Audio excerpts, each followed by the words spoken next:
The Flying Sorceress is a brilliant episode of Tom and Jerry. It's not one I remember from my childhood, but having watched it now as an adult, I think it may be one of my new favourite episodes.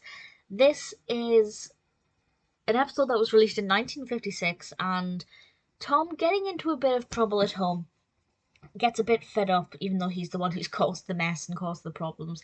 He decides when he reads a newspaper advertisement for a travelling companion to go to that person's house and apply to be their travelling companion. And when he gets there, he realizes that this person is a witch, and she's actually looking for a witch's familiar, if you like. And there's this brilliant bit right at the beginning.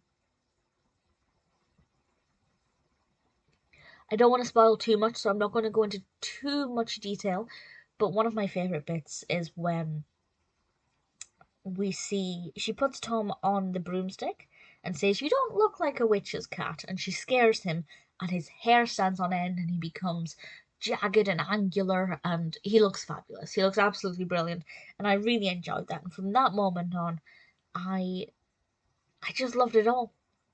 And we get to see Tom clinging onto the broomstick as she flies with him. I love the way the magic pouring out of the broomstick looked. I thought that was fabulously animated. It did look magical. It looked brilliant. I had a lot of fun with that one. The character of the witch I loved. Tom on the broomstick I had a lot of fun with. Jerry is in this, but it's a very unusual episode because Tom is not chasing after Jerry that much. It's an episode that's focusing more on Tom and other antics he might get up to when he's not necessarily hungry for mouse. And I think it worked very well. We also get to see a human with a face.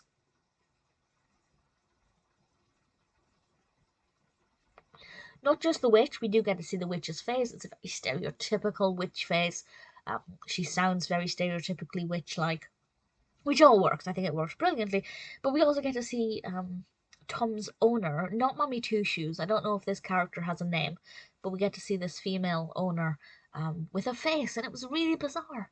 And it's just so peculiar seeing a human with a face in a Tom and Jerry cartoon. Just everything about this I thought was refreshing, exciting, delightful. I really thoroughly enjoyed it. Beautifully animated. What I consider to be a surprise ending. I won't say any more than that. But from start to finish, The Flying Sorceress was absolutely brilliant. And if you haven't seen it, it's definitely one that I recommend.